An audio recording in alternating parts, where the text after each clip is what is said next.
आज मैं child psychology के बारे में बता रहा हूँ आपको। जो छोटा बच्चा होता है उसे आप गौर से देखना। हमेशा वो रोता है इसलिए ताकि उसकी ज़रूरतें जो हैं वो पूरी हो जाती हैं, और ज़रूरतें पूरी करने के लिए उसकी माँ ही काफ़ी है। जब भी वो रोता है उसकी माँ आकर उसे चुप करा देती है, या तो वो दूध खोजता है तो दूध पिला देती है, या तो टॉयलेट किया होता है तो भीग जाता है तो उसे लगता है ये गलत हो गया मेरे साथ, तो उस समय वो रोता है तो उसकी माँ दौड़ कर आती है, उसको फिर बदल देती है उसका कपड़ा। तो उससे उस बच्चे को सोचिए कि बच्चा सोच रहा है कि जब भी मैं रोता हूँ ऐसे होता है तो मेरा हेल्प हो जाता है। तो बच्चे का दिमाग काम करता है बहुत बड़े लेवल पे, आप लोगों को समझ में नहीं आता होगा।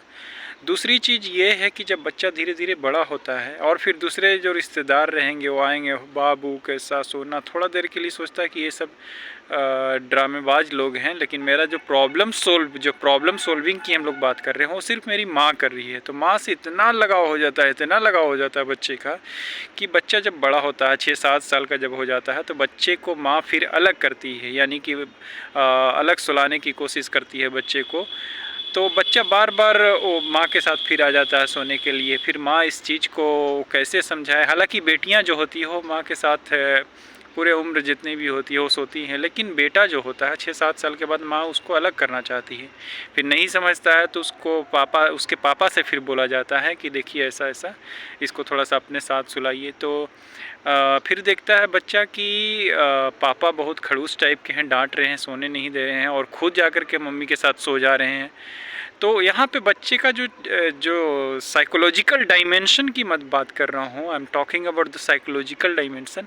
वो यहाँ पे देखता है कि ऐसा मेरे को पापा जो एकदम जल्लाद की तरह कर रहे हैं, अपने जा कर के वहाँ सो रहे हैं और मुझे नहीं सोने दे रहे हैं। लेकिन बच्चा इस चीज़ को समझ नहीं पाता, और यहीं से शुरुआत होती है बच्चे की बागी होने की। तो बच्चा बागी इसलिए रहता है, बच्चा इमोशन, जो मैं बेटों की बात कर रहा हूँ, बेटा लोग जो होते हैं, पुरुष लोग जो होते हैं, इमोशंस नहीं रहता है, बहुत कम ही इमोशंस रहता है उनमें। जैसे कोई किसी की मृत्यु हो गई तो जितना लड़कियां रोती हैं, औरतें रोती हैं, उतना बच्चा नहीं रो पाता है उसे। कभी कभी तो ऐसे बच्चे होते हैं जिन्हें हंसी भी निकल आती है, क्योंकि इमोशन से कभी वो हमेशा लगा कि वो घर से निकाला हुआ एक बंदा है, बाहर में भी रहेगा तो खुश रहेगा, कभी उसे लगता ही नहीं कि फैमिली की ज़रूरत पड़ती है। मैं ज़्यादातर लोगों की, पुरुषों की बात कर रहा हूँ।